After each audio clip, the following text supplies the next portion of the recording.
Healthy Japanese foods and unhealthy Japanese foods. That's something I'm going to talk about today, so stick around. Hi, my name is Sachiaki Takamiya. I am the author of the Ikigai Diet and Ikigai Bio-Hacking. Okay, so my Japanese book, Shizenha Biohacking, will be available soon. It will be published on March 21st.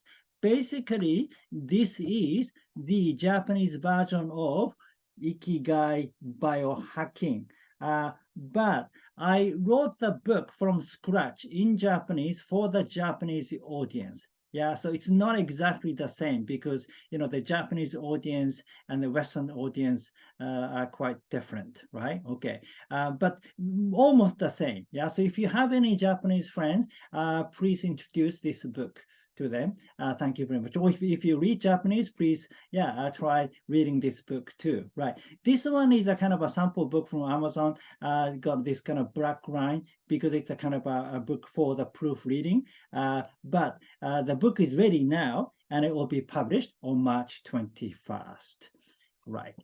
Now, so when you think of Japanese food, most of you probably have a healthy image. Yeah, Japanese food has a reputation of being healthy, which is true, right? However, not all Japanese food are healthy. In fact, there are a lot of unhealthy Japanese foods. So you need to be careful, right? So today, let's examine what foods in Japan are healthy and what foods are not healthy. When you think of Japanese food, you might think of sushi, ramen, sukiyaki, and tempura. Yeah, these are very popular Japanese foods, and you probably find a lot of sushi restaurants and ramen restaurants these days in the West too. Yeah, so are they healthy? Do you think they're healthy? Yeah, so let's take a look at each one. How about ramen? Do you think it is healthy? Well, in my opinion, I don't think it is healthy. Yeah, because ramen is noodle. Yeah, it's made of wheat. So, and then the ratio of the carb is very high. So ramen basically is a carb dish. Yeah, and then it got some pork and egg and a little vegetable. This ramen has, I think it's spinach. Yeah, but usually a lot of ramen don't even have any vegetable. They only have negi, which is a spring onions. Yeah, and then this got nori, seaweed. That's good. Yeah, so in that sense, it's okay, but not enough vegetables. Yeah, and basically too much carb and a little vegetable, and it's very oily, very fatty, and the fat they use is not healthy. So yeah, in that sense, ramen isn't healthy, unfortunately, because it's so delicious. And I love ramen too, and I do eat ramen from time to time, but it's not something I would eat every day, right? How about tempura then? Tempura is slightly better because it's got more vegetables. Yeah, most of tempura are vegetable. There are some fish, there's some like prawns and stuff like that, but mostly we use vegetables to make tempura, so it's not too bad. However, as a cooking method, deep frying isn't our best option. It is better to use other methods such as steaming or boiling or vinegaring and so on. Yeah. And when you deep fry something, you need to be careful with the oil. And when you go to Japan and when you go to a Japanese restaurant, probably the kind of oil they use isn't necessarily good. Yeah, it depends on depending on which restaurant you go to, but most of them I don't think are using great oil. Yeah, and also you probably eat tempura with other foods such as rice. This is called tempura teishoku. Teishoku in Japanese means a kind of a set lunch. Yeah, lunch or dinner, but usually comes with rice, miso soup, and some other dishes. Yeah. So this one is called tempura teishoku. It comes with rice and miso soup. However, it's a white rice. Yeah. And then miso soup. Okay, look at the soup. It doesn't have many vegetables inside, right? It's only slight, small. It's got a little wakame, but not many other vegetables, right? So, and this is the kind of teishoku served a lot in Japanese restaurants. So, in this sense, it isn't so healthy. How about sushi then? Now, sushi has such a good reputation. Sushi has a healthy reputation, so it's gotta be healthy. Yeah, that's what you think. However, in my opinion, sushi isn't something I recommend to eat as Japanese dish because it contains a lot of seafood. And when you choose seafood, you need to be careful because recently the ocean is contaminated with all kind of heavy metals and radioactive materials and so on. So you need to be careful where you get your fish from. And when you go to Japan, and you probably find conveyor belt sushi. Yeah, conveyor belt sushi. And the ones kind of rotating, yeah. And those are very reasonable restaurants and very popular because of it. And one dish is only 100 yen, yeah. But the type of fish they use aren't good because it is a cheap restaurant, yeah. They cannot afford to use high quality sushi. So you don't know where the seafood come from. And also, one of the most popular fish used in sushi is tuna. And tuna contain the most heavy metals, a lot more than other fish. So if you can kind of choose, type of sushi, maybe it's different, but I don't think sushi is a good option. Plus, you've got rice. Yeah, sushi is a fish with rice, basically, and they use white rice. They always use white rice. Yeah, so if you eat a lot of sushi, that means you're eating a lot of white rice as well, right? Again, if you make your own sushi, then you can kind of select the ingredient and maybe it's different because you can make sushi with brown rice or even Koso Genmai as well, fermented brown rice. How about sukiyaki then? Now, you probably think sukiyaki isn't healthy because it contains meat, it's containing beef, right? However, among the 4 dishes that I just talked about, probably sukiyaki is the best option because it is most diverse. It has the most diverse ingredients. Yeah, it's got a lot more vegetables, and it's got mushrooms, all kind of mushrooms, tofu, negi, and some other vegetables. Usually we use, like a Chinese cabbage and things for sukiyaki. So it's not bad. It's not too bad. The question is what kind of beef they use. Yeah. When you go to a regular Japanese restaurant, probably they're using regular factory farmed beef. Yeah. If you go to a slightly more expensive restaurant, they might use Wagyu, meaning like Japanese beef.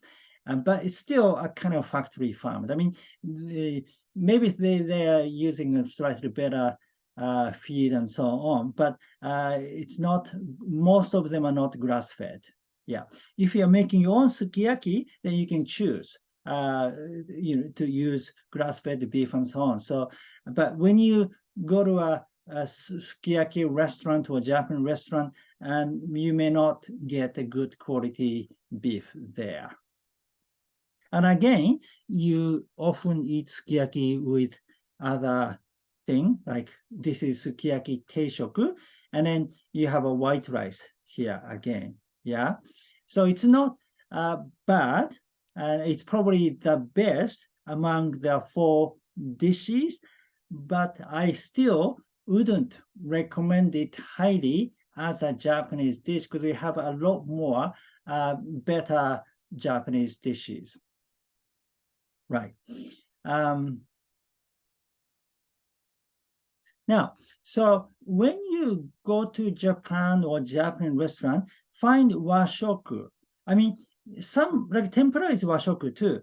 Sushi is washoku too. But I'm talking about traditional Japanese dishes. Yeah, usually have rice, soup, and some different kind of vegetable dishes and fish dish, and these are typical Japanese traditional meal. Yeah, which we call washoku. So washoku is healthier than other Japanese food. Yeah. So if you want to eat slightly healthier food in Japan, find washoku restaurant. Yeah. And then you'll probably find better food there. Having said that, yeah, washoku itself doesn't mean it is healthy. Yeah, because again, you got a white rice here. And in fact, most washoku dishes serve white rice. Yeah. And wherever you go in Japan, you only find white rice. You never find brown rice. Yeah, if you go to a regular restaurant. And then the seasonings they use may not be good. Type of miso they use, type of soy sauce they use, type of mirin they use, type of oil they use may not be great. Yeah. So the better option is to go to a natural food restaurant. Then they use a better ingredient and they use better seasonings. Yeah. Like for example, this one, it's got a brown rice. Yeah. And the same kind of washoku style, but they use better ingredients and seasonings. Now, having said that, the Japanese natural food movement, yeah, has been evolving. Yeah, so brown rice is very big in the Japanese natural food movement. Yeah, for details, please watch my video. I made a video called The Japanese Natural Food Movement. And then you'll find out, about brown rice and everything. Yeah. So brown rice is a main kind of dish in the Japanese natural food culture. Yeah. However, recently, things like Koso Genmai, fermented brown rice, is becoming a lot more popular. Yeah. And then to know about the Koso Genmai, please watch the last video and the one before. So I made two videos. One is called How to Make Koso Genmai and How to Eat Koso Genmai. Yeah, right. So Koso Genmai is better, in my opinion, than brown rice. So but recently it's very difficult to find a restaurant which serves Koso Genmai. There are a few, so you can always go to those.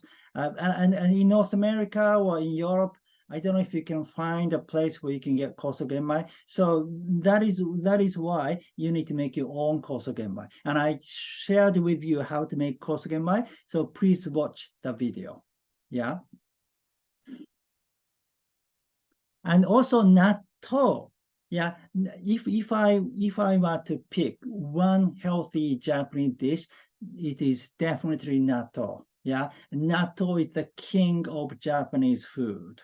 Right. So if the meal doesn't contain natto, I am sorry, but I cannot really say that is a truly healthy Japanese meal.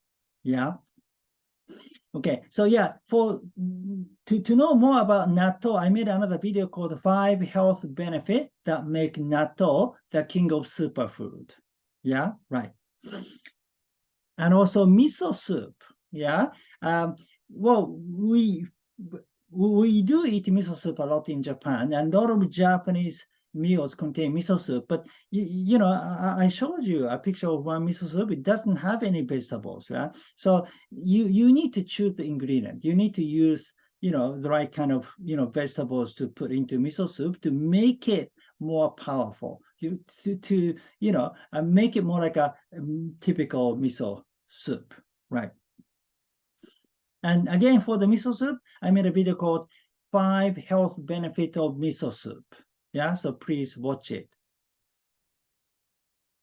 Therefore, if you can make a meal using Koso Genmai and, vegetable-rich miso soup and natto and other good Japanese dishes such as, sunomono, the vinegared vegetables, pickles, yeah, and aemono, yeah, and so on. So that's good. So if you go to natural food restaurant, you may find something like that, but it is very difficult to find this kind of a well-balanced meal because you need to have the knowledge of seasonings.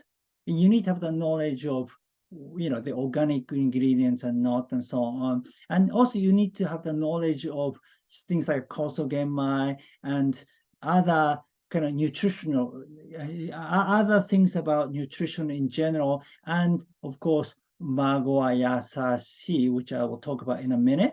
And unfortunately, a lot of Japanese people don't have such a knowledge. Yeah, most Japanese people not health conscious. Yeah, although Japanese food, yeah, have a reputation of being healthy, and they were healthy in the past because our tradition was healthy. Yeah, so people in the past were healthy not because they were health conscious. They're just following the tradition, and the tradition happened to be good. Therefore, they became healthy. They ended up being healthy. But now, because people are not health conscious, they don't question the ingredient, they don't question the seasoning, they don't question whether it is white rice or not, and so on. Therefore, when the food culture changed, the people have changed, yeah, automatically. So you need to find health conscious Japanese people to learn about authentic, healthy Japanese dietary culture, right? Basically, there are a lot more health conscious people in the West than there are in Japan. Unfortunately, Japanese people are not so health conscious. There are a few who I call shizenha, but not many. Yeah, right. But the Ikigai diet, yeah, basically offers the information about Japanese dietary culture based on the Japanese natural food movement. So that how health conscious Japanese people eat, right? Yeah, so this is mago wa yasashi ko. Ko means grain. So basically it's mago wa yasashi plus grains. Yeah, these are mago wa yasashi. And the good things about mago wa yasashi is the diversity, has a diverse ingredients and very well-balanced ingredient. So if we want to make a healthy Japanese meal, you need to have the knowledge of mago wa yasashi plus grain, which is mago wa yasashi ko, right? Now, to know more about mago wa yasashi in detail, please read the book, yeah? And the book contains a lot more useful information on the Japanese natural food dietary culture, such as Ichiju, Sansai, Ichibutsu Zentai Shoku, and Shindo Fuji. Ichibutsu Zentai Shoku and Shindo Fuji are the concept from Zen Shojin diet. And finally, Hare and Care. So the Ikigai diet, the secret Japanese diet to health and longevity, is available on Amazon, both as Kindle and print-on-demand paperback. That's it. Thank you for watching. Again, my name is Sachiaki Takamiya. I am the author of the Ikigai Diet and Ikigai Bio-Hacking. If you like this video, please give me your thumb up and please subscribe to my channel. Please hit the subscribe button. Thank you very much. And please leave your comment. Yeah, what are your experiences of eating Japanese food? Yeah, and have you ever been to a Japanese natural food restaurant? Okay, I'll see you in the next video. Live with your Ikigai.